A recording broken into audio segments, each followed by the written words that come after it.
오, 할머니도 이걸 가지고 계시네요. 우리 엄마도 똑같은 게 있어요. 뭐라고?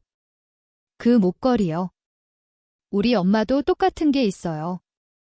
심지어 뒷면에는 글씨도 새겨져 있어요. 그 순간 혜자의 동공이 흔들린다. 그녀의 손이 약간 떨리고 입술이 바싹 마른다. 그녀의 목에 걸린 목걸이는 30년 전 실종된 딸에게 준 마지막 선물이었다. 시작하기 전에 구독, 좋아요, 그리고 어디서 시청하고 계신지 댓글로 남겨주세요. 시장 골목 가장자리에 있는 비닐 텐트 아래 웅크리고 있는 어린 소년이 있다.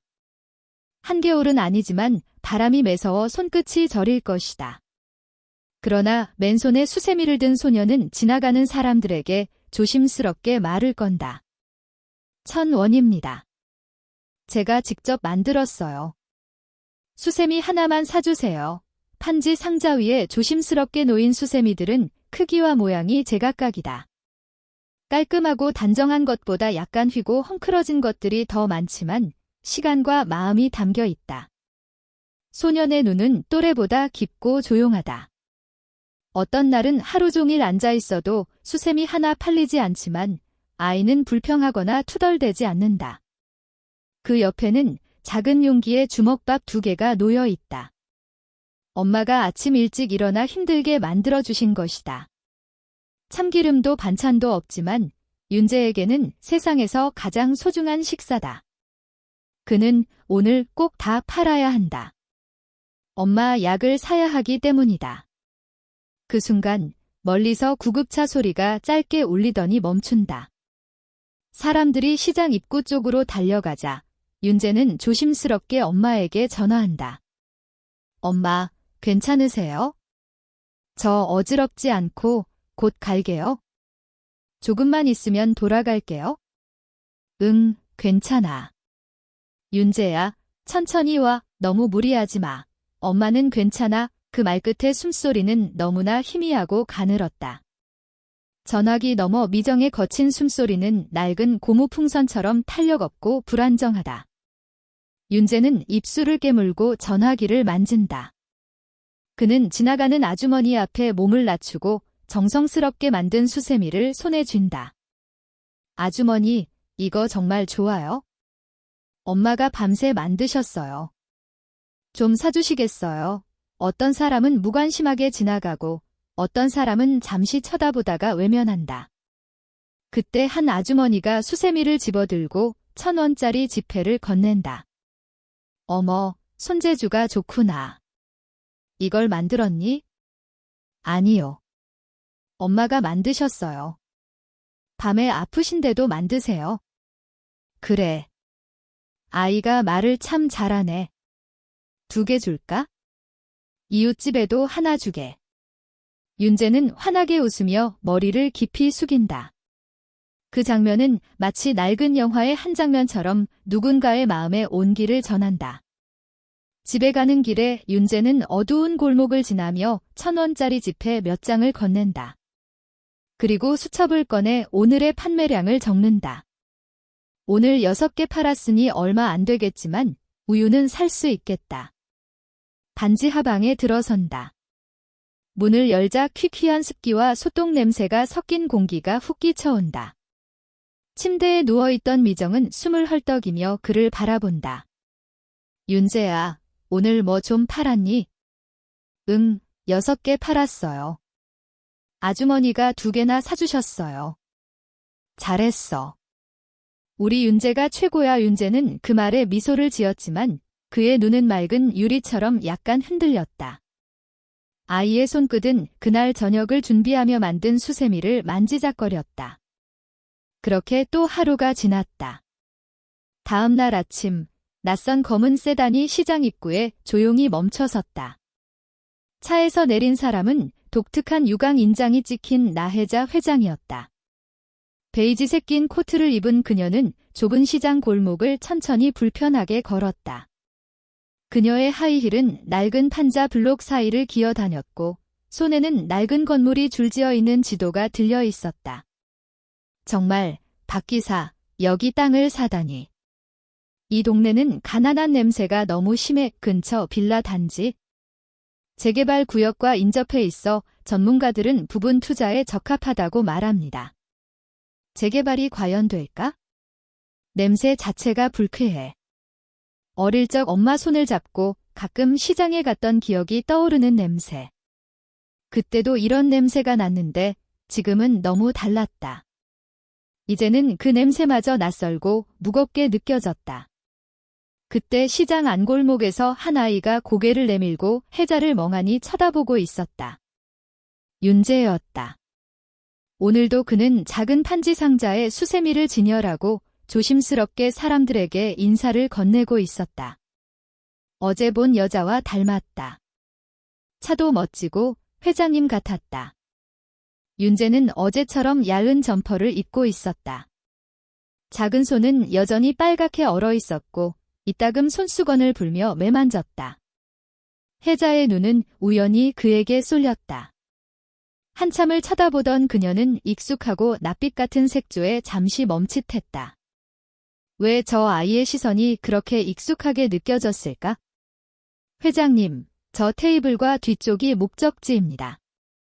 조금만 더 가면 됩니다. 그 순간 윤재가 다가와 작은 수세미를 손에 들고 조심스럽게 혜자 앞에 멈춰 섰다. 이거 사시겠어요? 1,000원입니다. 엄마가 직접 만드셨어요. 정말 튼튼해요. 혜자는 아이의 목소리에 고개를 돌렸다. 가까이서 보니 아이의 눈이 익숙했다.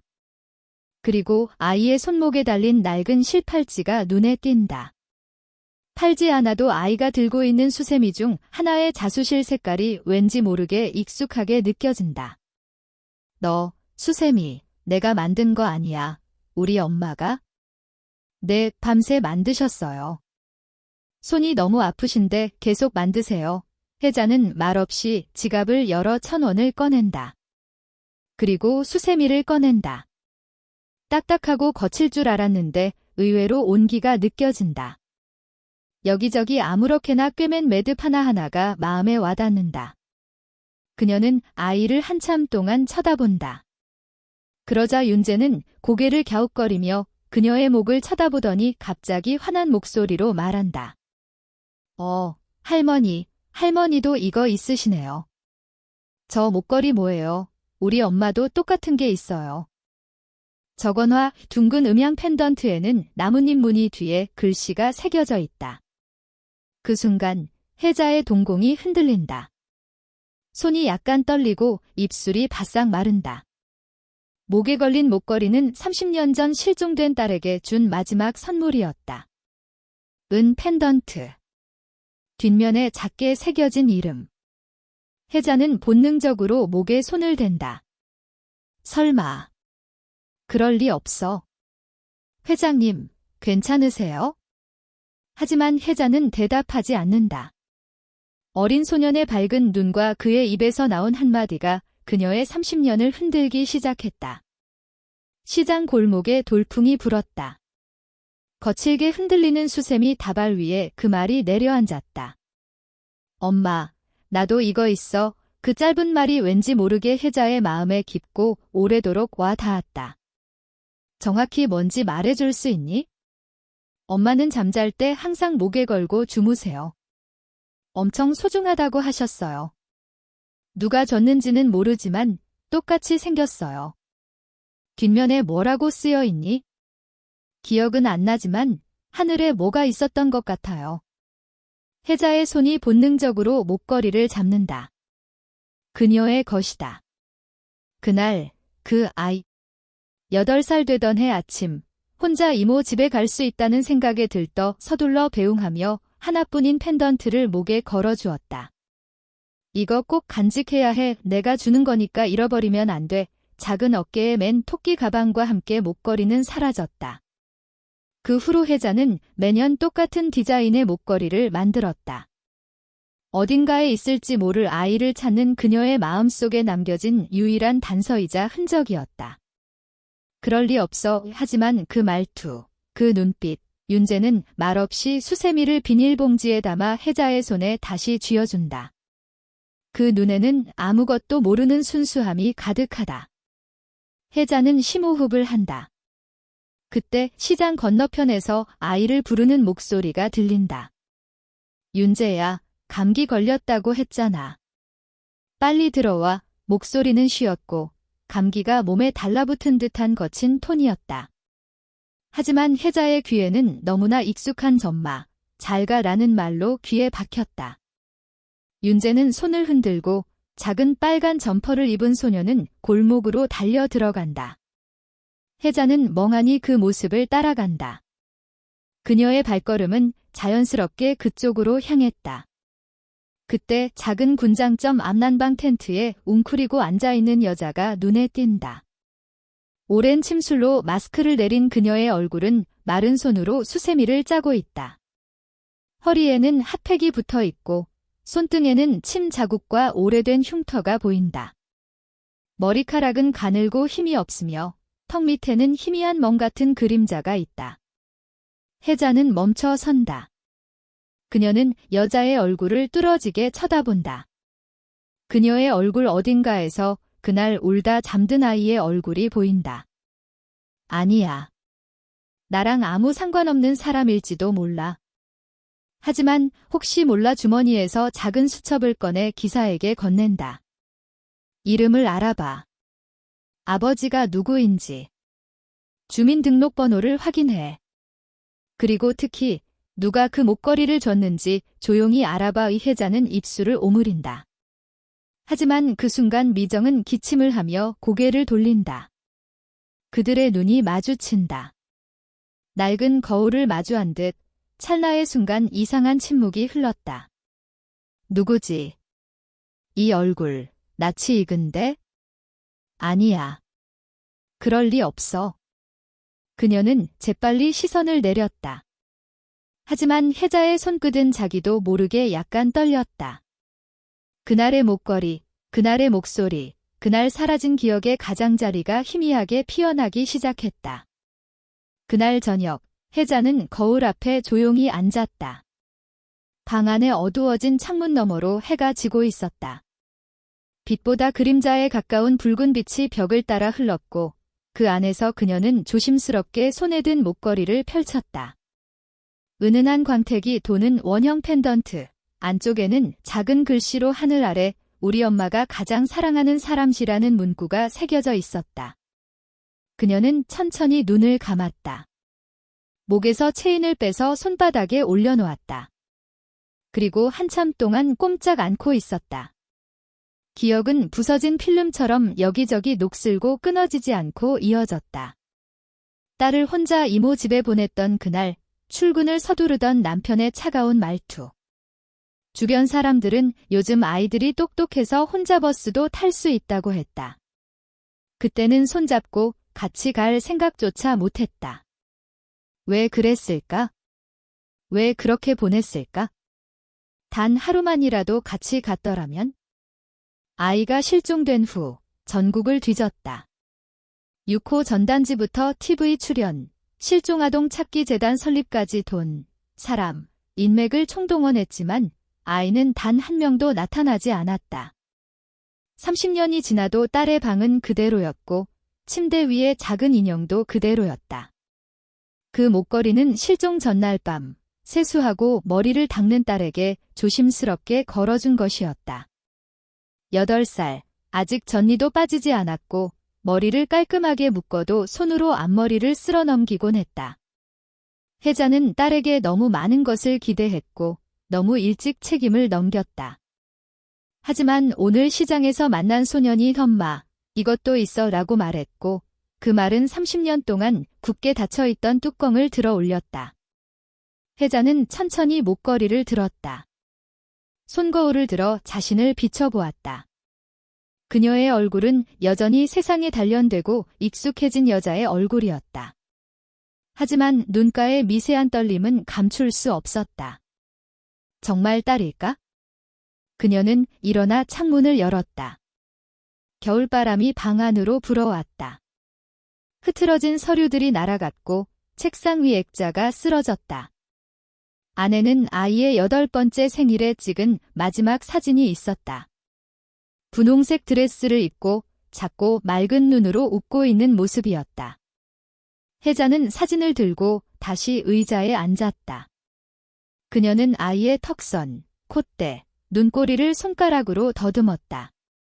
그리고 그날 시장에서 본 여자, 미정의 얼굴이 겹쳐졌다. 정확하지 않았다. 아니, 착각일 수도 있다. 하지만 그 목소리, 그 시선, 심지어 그 수세미의 실한올까지 이상하게 익숙하게 느껴졌다. 그때 전화벨이 울렸다. 놀라서 수화기를 들었다.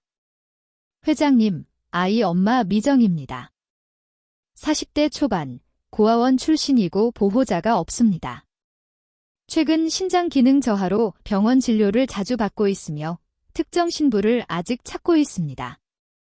8세 이전 고아원 기록은 없습니다. 아이 이름은 박미정이지만 입소 당시 이름을 기억하지 못해 주민센터에서 지어준 이름일 가능성이 있습니다. 그 말에 혜자는 눈을 감고 심호흡을 했다. 온몸에 소름이 돋았다. 공기마저 조심스러웠고 가슴속에 가능성의 불꽃이 타올랐다. 그 목걸이 꼭 확인해야 해. 어떻게든 그 여자를 다시 만나야 해. 처음으로 혜자는 아이의 이름을 분명하게 말했다. 실종된 딸의 이름. 서하늘, 모두가 잊었다고 생각했던 이름, 한 번도 입에 올리지 않았던 이름. 그 이름이 공중에 떠오르는 순간 방은 고요해졌다. 오직 바람소리만이 천천히 커튼을 스치고 위로 떠다녔다. 한참의 침묵 끝에 혜자는 일어섰다. 다음 날 아침, 오랫동안 잃어버렸던 것을 되찾으려는 듯 혜자는 회장실이 아닌 서재에서 박 기자를 다시 불렀다. 이 시간에도 항상 정장을 입은 의사는 조용히 낡은 나무 문을 닫고 방으로 들어왔다. 회장님, 미정에 대한 정보는 이만큼 확보했습니다. 테이블 위에는 얇은 폴더가 놓여 있었고 그 안에는 병원 기록, 사본, 입양 기록, 주민등록 정보, 그리고 낡은 신문 스크랩 몇 장이 깔끔하게 정리되어 있었다. 어제 말씀드렸듯이 이름은 미정입니다. 40대 초반 고아원 출신입니다. 네오 8세 이전 기록은 없습니다. 처음 발견되었을 때 버스 정류장 근처에서 울고 있었고 당시 경찰 조사에서는 자신의 이름을 기억하지만 생년월일은 모른다고 진술한 것으로 기록되어 있습니다. 8살 서하늘이 실종된 나이와 정확히 일치한다. 혜자는 그 말을 되새기며 조심스럽게 그의 얼굴에 서리를 넘겼다. 그리고 다음 페이지에는 그 소년이 고아원에 들어갔을 때의 흑백 복사본이 있었다. 사진 속 소년은 작고 말랐으며 다소 멍한 표정이었다. 눈은 텅 비어 보였다. 손은 5군데를 깍지 끼고 있었지만 무릎에는 붕대가 감겨 있었고 티셔츠 소매는 접혀 있었다. 저 속눈썹과 턱선은 분명 서하늘의 어린 시절과 닮았다. 하지만 너무 많은 시간이 흘렀고 모든 것이 흐릿했다. 이 사진을 확대해서 원래 상태로 복원할 수 있나요? 전문 의료팀에 문의하겠습니다. 시간이 좀 걸릴 겁니다. 그 순간 혜자는 무언가 생각난 듯 고개를 들어 창밖을 내다보았다. 그리고 나지막이 말했다. 그 목걸이 30년 전에 만든 모델 보관하고 있나요? 금속 세공사에게 물어보겠습니다. 한 세트 남아 있을지도 모릅니다. 아이 이름이 새겨진 그 목걸이는 단 한 사람에게만 주었다. 비문은 주문 제작이었기 때문에 일반 배포용은 아니었다. 그녀는 벌떡 일어섰다. 불안한 마음이 몸을 이끌었다. 그녀의 발걸음은 멈출 수 없이 과거로 이끌렸다. 며칠 후, 혜자는 조용히 시장으로 다시 향했다. 모자와 마스크를 눌러쓰고 최대한 평범하게 옷을 입었다. 이번에는 운전기사도 데려오지 않았다. 시장 입구를 지나자 익숙한 풍경이 펼쳐졌다. 부서진 대패밥을 놓고 흥정하는 할머니들, 수레를 끄는 아주머니들. 그리고 작은 골목 구석에 웅크리고 앉아있는 소녀는 윤재였다. 그는 오늘도 여전히 수세미를 펼쳐놓고 어제와 같은 눈빛으로 사람들에게 조심스럽게 고개를 숙이고 있었다. 수세미 하나에 1,000원입니다. 우리 엄마가 직접 만드셨어요. 정말 오래가요? 그 순간 혜자는 무언가 생각난 듯 조심스럽게 다가갔다. 수세미를 집어들며 말했다. 엄마가 만드셨다고 하지 않았니? 아직도 엄마 목걸이 있어. 네, 항상 차고 계세요. 정말 오래돼 보여요. 글씨가 너무 희미해서 저도 못 읽겠어요. 집에 가서 잠깐 보여줄 수 있을까? 엄마가 좀 아프세요? 사람들 오는 걸 안 좋아하세요? 윤재는 잠시 생각하더니 조심스럽게 작은 종이를 꺼내 혜자에게 건넸다. 여기 우리 집 주소예요. 엄마 허락받고 연락드릴게요. 근데 할머니, 그 목걸이가 왜 궁금하세요? 예전에 아주 소중한 사람에게 줬던 거랑 똑같아서 좀 놀랐어요. 아, 정말요? 그럼 우리 엄마랑 인연이 있었을지도 모르겠네요. 윤재는 환하게 웃었지만 혜자의 눈은 무거웠다. 그 미소 뒤에 숨겨진 시간, 그 목걸이와 얽힌 30년이 갑자기 그러나 천천히 되감기고 있었다. 그날 밤 회장실에 앉아있던 혜자는 마지막으로 주문 제작했던 목걸이의 패턴 파일을 꺼내 면밀한 비교를 시도했다. 펜던트의 각인 위치, 글꼴, 도금을 살펴보던 중 한 가지 놀라운 유사점을 발견했다. 제조업체의 고유 각인 번호였다. 그녀가 주문했던 공방에서만 인쇄되는 작고 희미한 은색 숫자 패턴이 윤재가 설명해준 것과 정확히 일치했다. 이건 우연일 수 없었다. 숨이 멎는 것 같았다. 시야가 흐려지고 손끝이 저릿했다. 그녀는 오랫동안 접어두었던 일기장을 꺼냈다. 서하늘이라는 이름이 처음 등장한 날, 처음으로 엄마라고 들은 날, 그리고 아이가 사라진 날. 이제 모든 기록에 한 이름이 겹쳐 있었다. 미정. 정말 그 아이니?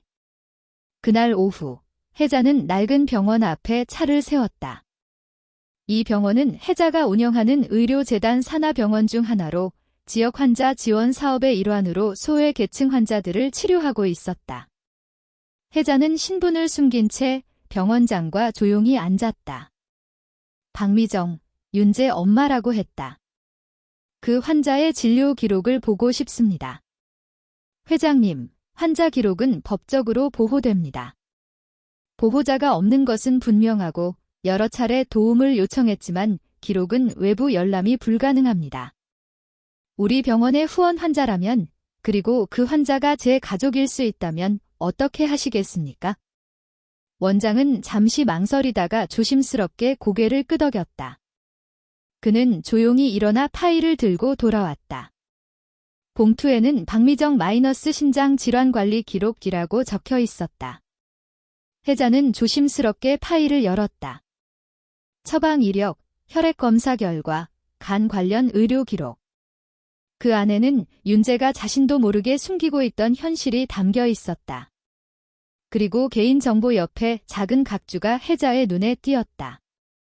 저항성은 초진시 응급실 간호사에게 잠시 언급했던 것이었다. 내가 누군지 몰랐다. 어릴 때부터 고아였고 이름조차 확실하지 않았다. 그냥 미정이라고 불렸다. 혜자는 손가락으로 천천히 기록을 더듬었다. 손이 멈춘 곳에 다음과 같은 내용이 있었다. 입양 또는 보호 아동으로 추정됨. 초등학교 이전 이름 불명. 이미 등록. 딸 면령워 8세에 실종되어 기억이나 이름 없이 보호소에 입소. 박미정이라면 숨막히는 압박감이 밀려왔다. 서류 위의 글자들이 소용돌이치고 시야가 흐려졌다. 더 이상 가능성이 아니라 거의 확실성에 가까웠다. 그때 문을 두드리는 소리가 났다. 회장님, 믿으세요. 아까 말씀하신 박미정 씨가 오늘 들어오셔서 잠시 쓰러지셨고 현재 응급실에 계십니다. 혜자는 말문이 막혔다.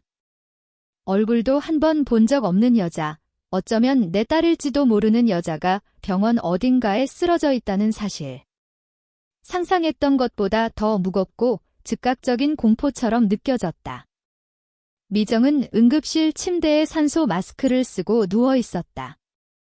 창백한 얼굴, 마른 입술, 그리고 반은 어린아이 같고 반은 어른 같은 표정이 온통 뒤덮여 있었다.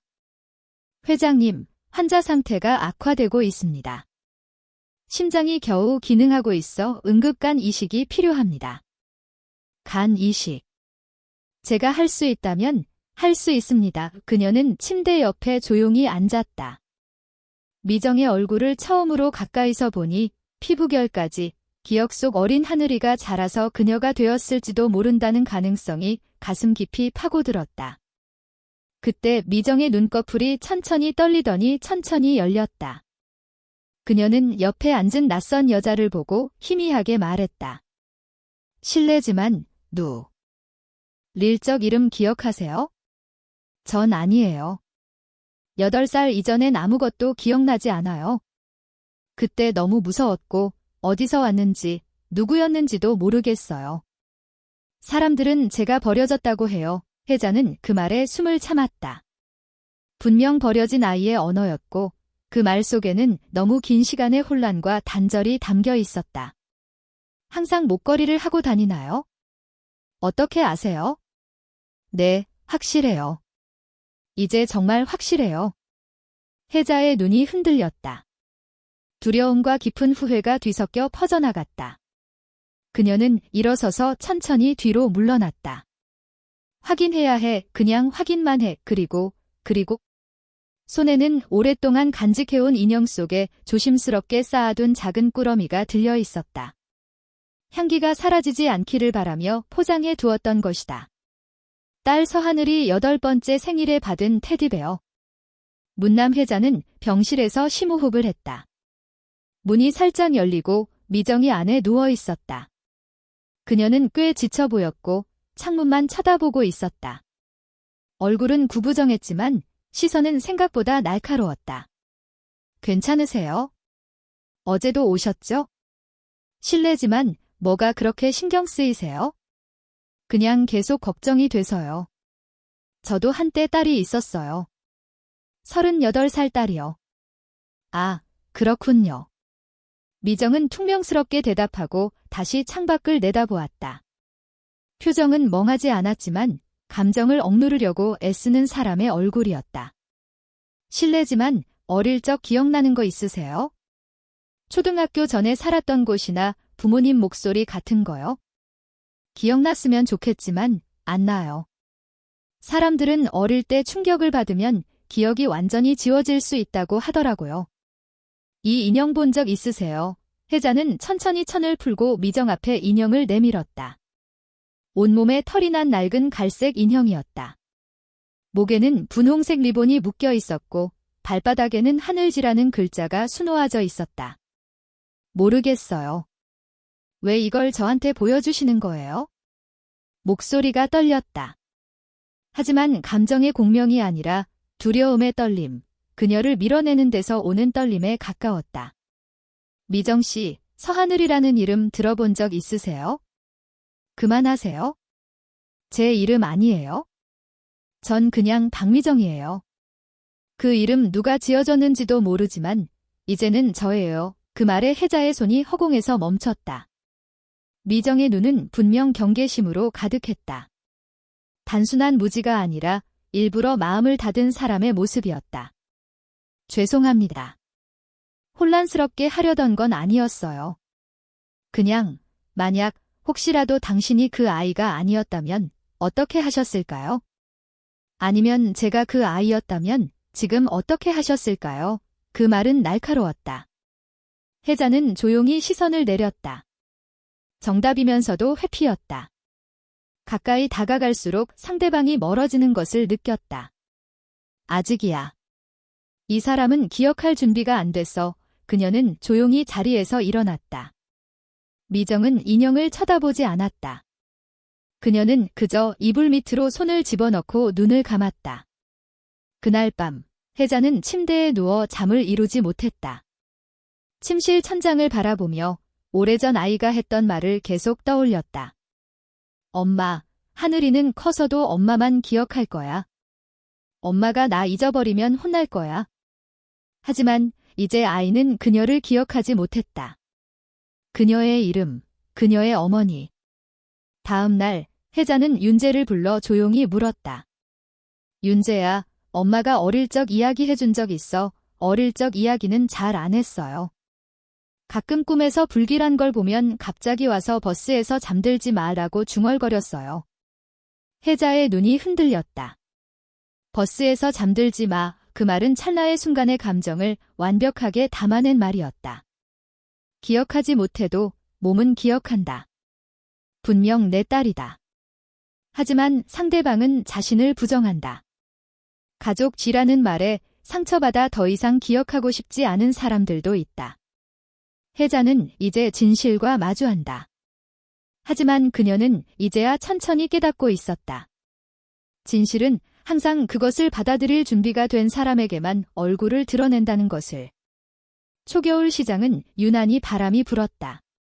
배는 낮은 각도로 기울어져 있었고 각하게의 투명한 비닐 커튼이 바람에 흔들렸다. 윤재는 오늘도 같은 자리에 앉아 수건을 펼쳤다. 하지만 아이의 눈은 여느 때처럼 생기가 없었다. 말수가 적었고 계속 메시지를 쳐다봤다. 엄마는 아침부터 두통을 호소하며 누워 계셨다. 열이 나고 숨을 쉴 때마다 마른 기침이 따라왔다. 보일러도 제대로 켤 수 없는 방을 나서며 윤재는 마음이 무거웠다. 조금만 더 팔면 약 살 수 있어? 엄마, 잠깐만 참아. 그때 갑자기 전화벨이 울렸다. 진동에 놀란 윤재는 서둘러 전화를 받았다. 윤재야, 엄마 쓰러지셨어. 숨도 제대로 못 쉬셔. 지금 119 부르려고 해. 뭐라고? 아이의 몸이 순간 굳었다. 수세미를 떨어뜨리고 시장 거리를 달려 내려갔다. 분비는 골목을 비틀거리며 지나 반지하집 계단을 뛰어 올라갔다. 문이 살짝 열려 있었다. 안에서는 희미한 약 냄새와 함께 차가운 공기, 그리고 바닥에 누워있는 엄마가 보였다. 미정은 바닥에 누워 숨을 헐떡이고 있었다. 입술은 파랗고 손끝은 떨리고 있었다. 눈은 흐릿했고 윤재에게 희미하게 웃어 보이려 애썼다. 미안해, 윤재야. 잠깐만 쉴게. 아니, 엄마. 말하지 마. 엄마. 윤재는 떨면서 전화기를 꺼내 119에 전화했다. 하지만 손이 너무 떨려서 버튼을 여러 번 눌러야 했다. 눈물이 떨어지고 작은 어깨가 흔들렸다. 잠시 후 구급차가 도착했고 미정은 산소 마스크를 쓰고 실려나갔다. 윤재는 구급대원의 손을 꼭 잡고 따라갔다. 얼굴에는 두려움이 가득했고 입술에는 눈물이 맺혔다. 윤재는 병원 응급실 입구에서 떨고 있었다. 담요를 두르고 있었지만 아이의 몸은 식지 않았다. 보호자는 어디 계세요? 저 혼자예요. 저 혼자예요. 간호사의 눈이 흔들렸다. 이 작은 아이가 이 상황에서 할 수 있는 일이 아무것도 없다는 현실이 조용한 아픔으로 가슴을 찔렀다. 병원에서 전화를 받은 순간 미정이 위독하다는 소식을 듣고 그녀는 말없이 코트를 집어들고 병원으로 향했다. 로비에 도착하니 윤재가 벤치에 앉아 있었다. 작은 담요에 파묻혀 무릎을 모으고 고개를 흔들고 있었다. 작은 등이 떨리고 있었다. 윤재야, 할머니. 아이의 눈은 퉁퉁 부어 있었다. 입술에는 깨문 자국이 선명했고 손은 꽉 쥐고 있었다. 감당할 수 없는 세상이 그 작은 몸에 크램드 되어 있었다. 할머니, 우리 엄마 죽으면 안 돼요? 정말 아파요. 응급치료가 필요해요. 근데 돈도 없고 우리밖에 없어요. 할머니, 제발 도와주세요. 제발요. 그 말에 혜자는 숨이 막히는 것 같았다. 제발지라는 말이 이렇게 무겁게 느껴진 적이 있었을까? 이 아이는 이제 모든 자존심, 위험, 질서를 버리고 오직 엄마를 살리기 위해 울고 있었다. 혜자는 천천히 윤재를 안았다. 작은 아이의 등은 너무 가볍고 따뜻하게 느껴졌다. 하지만 그 안에서는 따뜻하고 거대한 사랑이 느껴졌다. 이 아이는 엄마를 위해 이렇게 울고 있었고 나는 눈물이 흐르는 것을 느꼈다. 처음으로 혜자의 얼굴이 흐트러졌다. 절제되고 냉정한 얼굴이 아니라 두려움, 후회, 사랑, 죄책감이 뒤섞인 얼굴이었다. 그것은 광경이었다. 내가 도와줄게.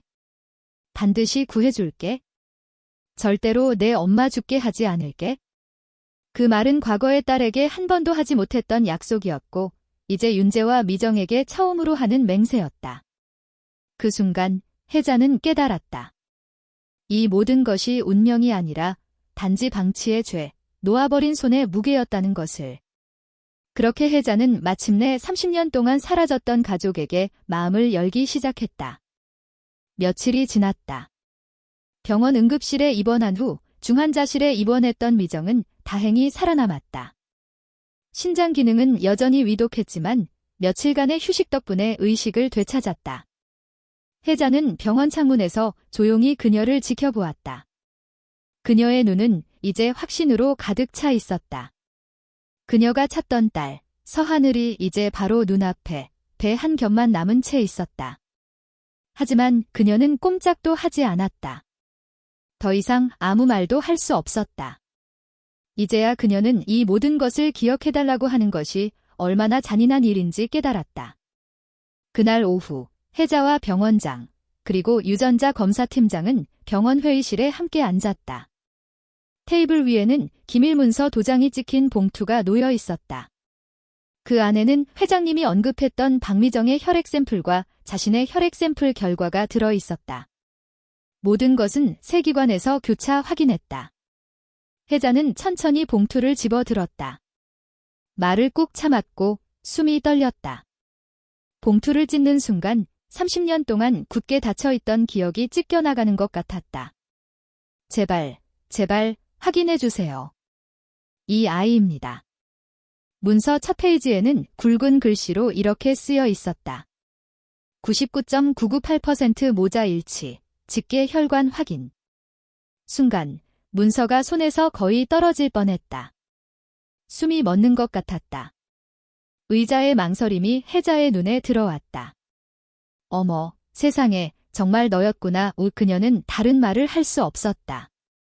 폭풍처럼 가슴에서 쏟아져 나오던 기억들이 이제는 진실의 확신으로 그녀를 압도하고 있었다. 엄마, 오셔야 해요. 버스는 혼자 탈 수 있어요.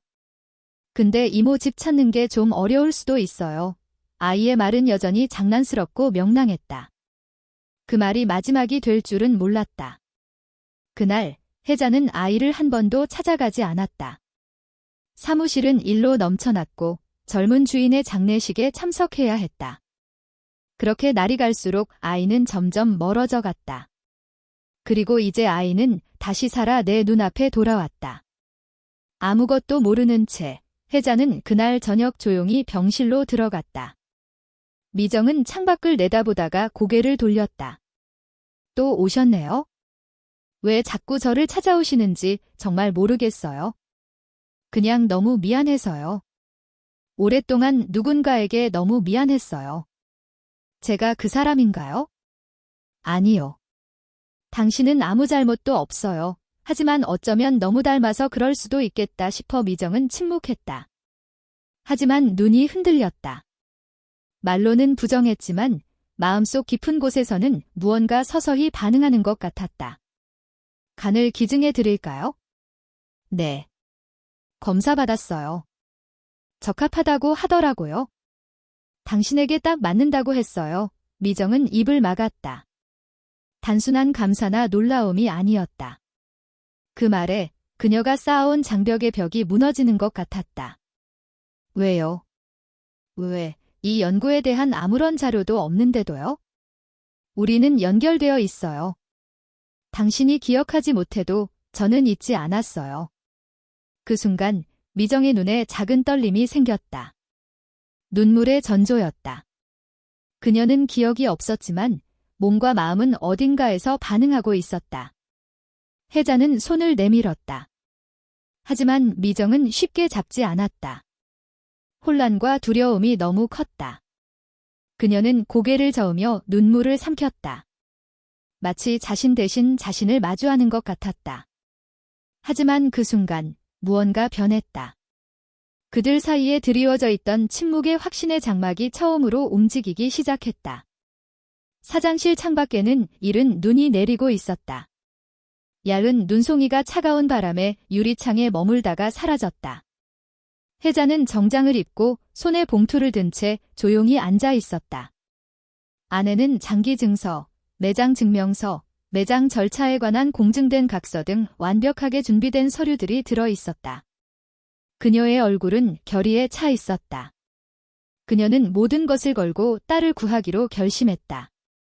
그것은 유전적 일치라는 과학적 증거뿐만 아니라 목숨을 걸고 증명하고 해결하려는 진심이었다.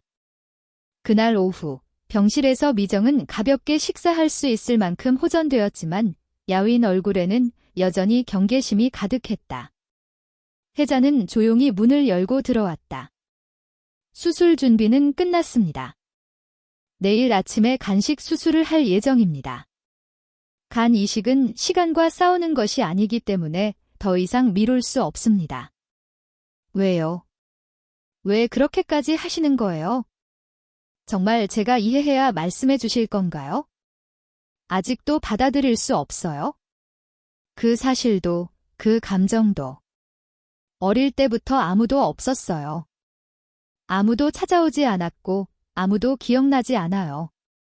매일 찾았어요. 숨 쉬는 매일매일. 그 후로 단 하루도 평화로운 날이 없었어요. 근데 갑자기 엄마인 척, 가족인 척하고 이제 모든 걸 당연하게 여기지 마세요. 혜자의 눈이 그 말에 흔들렸다. 하지만 그녀는 재빨리 조용히 고개를 끄덕였다. 네, 맞아요. 제가 자신을 받아들이고 싶지 않고 기억하고 싶지 않은 건 괜찮아요. 하지만 그건 나중에 해도 돼요. 그냥 살아주세요. 그리고 나서 저를 미워하든 다시는 보지 않든 그건 당신에게 달려 있어요. 긴 침묵이 흘렀다. 밖에는 눈이 더 많이 내렸고 바닥에 앉아있던 윤재는 무릎을 감싸고 걱정스러운 눈으로 엄마를 바라봤다. 무서워요. 물론 무섭죠. 하지만 죽는 게 더 무섭다는 건 알잖아요. 아직도 모르겠어요. 왜 살아야 하는지, 그리고 누군가의 간을 받는 것도 모든 게 너무 갑작스러워서 이게 선물인지 벌인지도 모르겠어요. 그 말이 천천히 혜자의 가슴 깊이 박혔다. 이게 선물인지 벌인지도 몰랐다. 결국 그 말은 평생을 부정한 사람만이 할 수 있는 말이었다. 네, 하지만 이게 제가 당신에게 줄 수 있는 전부예요. 적어도 한 가지 살아갈 가능성을 제시하고 싶었어요. 그녀는 조용히 자리에서 일어나 침대 옆 탁자에 봉투를 놓았다. 이건 당신에게 맡길게요. 강요하지 않을게요. 하지만 제발 한 번만 생각해 주세요. 그게 제가 당신에게 줄 수 있는 마지막 용기예요. 그 말을 끝으로 혜자는 조용히 문을 열고 병실을 나섰다. 발걸음은 굳건해 보였지만 복도에서 멈춘 순간 그녀는 벽에 등을 기대고 두 손으로 얼굴을 가렸다. 눈물이 뺨을 타고 흘러내렸다. 30년 동안 견뎌온 사장이라는 이름과 혹독한 세월은 그 순간 아무런 효과가 없는 것 같았다. 의미가 없었다. 단지 딸에게 거절당한 엄마의 흐느낌만이 병원 복도에 유일하게 퍼져나가고 있었다. 그때 병실에 있던 미정은 봉투를 쳐다보다가 조심스럽게 열었다. 안에는 혈액형 적합성 수술 동의서와 함께 편지가 들어 있었다. 그 이름이 당신을 아프게 한다면 다시는 부르지 않을게요. 하지만 당신을 잃은 날부터 지금까지 단 하루도 당신을 잊은 적이 없어요. 이건 제 사죄입니다. 기억할 필요는 없어요. 하지만 당신은 영원히 제 딸일 거예요. 미정의 손끝이 떨렸다. 입술을 깨물고 창밖을 내다보았다. 눈은 더 세차게 내리고 있었다. 이것이 끝이 아니었으면 좋겠다. 하얀 복도의 수술실 표지판이 천천히 깜박였다. 수술 중 그 단어가 번쩍일 때마다 윤재는 기도를 하듯 두 손을 모으고 앉아 있었다. 옆에는 박 기사가 조용히 아이의 어깨를 감싸고 있었다. 수술실에서는 두 생명이 한 테이블에 누워 있었고 의료진은 재빨리 움직였다. 하나는 어머니의 몸에 들어갈 새로운 생명이었다. 하나는 한 여인의 심장 조각, 지난 30년을 걸고 준 일부였다. 전날 밤, 미정은 한참을 고민하다가 아직 봉투에 들어있는 편지를 꺼내 다시 읽었다. 하늘아, 너를 만났을 때 나는 그것이 벌이라고 생각했다. 하지만 시간이 지나면서 나는 이것이 기회라는 것을 깨달았다. 너를 다시 만나고 살아있고 너를 구할 수 있다는 것. 그것은 모두 내 광기 속에서 이루지 못한 사랑을 이룰 마지막 기회다. 김희정은 편지를 접어 침대 옆 서랍에 넣었다. 그녀는 눈을 감고 천천히 고개를 끄덕였다. 답을 모르는 채 그냥 마음을 따르기로 결심한 순간이었다. 수술은 새벽 6시에 시작되어 늦은 오후에 끝났다. 간판에는 마침내 수술 완료, 회복 중이라는 글자가 표시되었다. 수술실 문이 열리고 미정과 혜자는 나란히 별도의 침대에 실려 나왔다. 그 장면은 오래된 상처들이 서로를 껴안고 함께 흘러나오는 사진 같았다. 엄마, 할머니, 재발욕 윤재는 병원 창밖에서 두 사람을 번갈아 보며 눈물을 참았다. 아이의 손은 한동안 떨리고 있었고 숨소리에는 눈물이 섞여 있었다. 사흘 뒤 병실 창문으로 햇살이 부드럽게 들어오는 가운데 먼저 깨어난 것은 혜자였다. 회장님, 수술은 잘 됐습니다. 의식 회복하시는 대로 연락주세요. 미정도 안전하게 회복 중입니다. 혜자는 눈을 감고 한동안 말없이 있었다. 그러더니 작고 희미한 미소를 지었다. 살아있구나. 나와 그녀. 이제 정말 살아있구나. 이틀 뒤, 미정은 의식을 되찾았다. 윤재는 눈물 어린 얼굴로 엄마의 손을 잡았다. 엄마, 다시는 혼자 두지 마. 무서웠어. 정말 무서웠어. 미안해, 우리 윤재. 더 이상 놓지 않을게. 두 사람은 한참 동안 말없이 서로를 껴안았다. 그때 문이 조심스럽게 열리고 휠체어에 앉은 혜자가 천천히 들어왔다. 회장님, 이제 그냥 엄마라고 불러도 될까요? 순간 공기가 얼어붙은 듯 고요했다. 미정은 혀를 깨물고 입술을 꾹 다물고 한참 동안 고개를 숙였다. 그리고 천천히 고개를 끄덕였다. 엄마, 그 말에 혜자의 눈에 눈물이 고였다. 30년 만에 다시 찾은 단어였고 딸에게서 처음으로 선마라는 이름을 들은 것이었다. 회복은 예상보다 빨랐다. 혜자의 이식 후 회복과 미정의 삶에 대한 적응 모두 순조롭게 진행되고 있었다. 그러자 혜자는 조용히 자신의 의사를 밝혔다. 이정을 집에 데려와 윤재와 함께 살기로 결심했습니다. 당신을 잃은 날, 집의 하늘은 여전히 그대로였습니다. 이제 윤재가 그 방을 사용했으면 합니다. 그것이 저에게는 가장 행복한 순간이 될 것입니다. 미정은 조용히 고개를 끄덕였다. 아직도 믿기지 않았지만 이 모든 시간이 더 이상 벌이 아니라 회복이라는 것을 몸으로 느꼈다. 늦봄 시장 골목에는 라일락 향기가 풍기기 시작했다. 햇살은 부드러웠고 모든 노점에서는 상추와 김치 항아리가 바람에 바스락거렸다. 그 틈에 익숙한 작은 손이 수건을 정리하고 있었다. 오늘은 3개 세트가 1,000원입니다. 엄마 것은 아니었지만 여전히 잘 만든 봄이었다. 목소리는 여전히 밝고 부드러웠지만 어딘가 모르게 더 단단해져 있었다. 예전처럼 얼어붙은 손가락이나 떨리는 어깨는 없었다. 대신 아이는 자신의 선택으로 그곳에 있었다. 뒤쪽 건물 2층 창문 사이로 하얀 레이스 커튼이 살짝 흔들렸다. 그 안에 미정이 보였다. 머리를 부드럽게 묶고 푸른 빛이 도는 면 원피스를 입고 창밖을 내다보고 있었다. 표정은 조용했지만 더 이상 피하지 않는 사람이 되어 있었다. 회복은 하루아침에 이루어지지 않았다. 정신적 수술은 육체적 회복보다 더 오래 걸렸다. 30년 넘게 묻어두었던 이름, 지워버렸던 기억들, 스스로를 고립시켰던 습관들. 그것들을 하나하나 다시 붙잡고 끌어모으는 것은 어쩌면 간의 투쟁보다 더 힘든 투쟁이었을 것이다.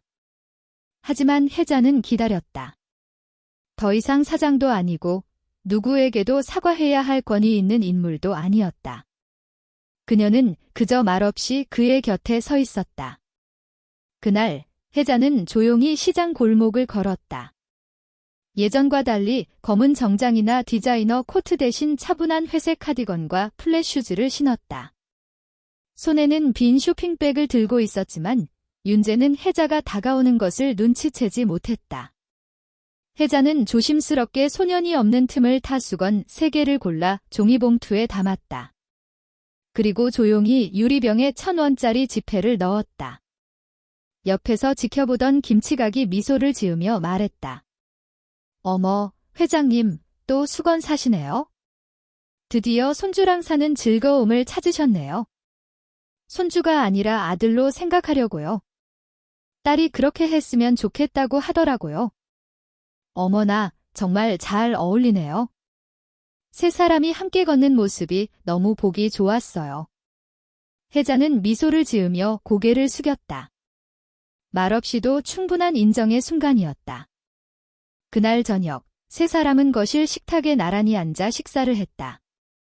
간단한 반찬, 평범한 밥, 그리고 김 한 장.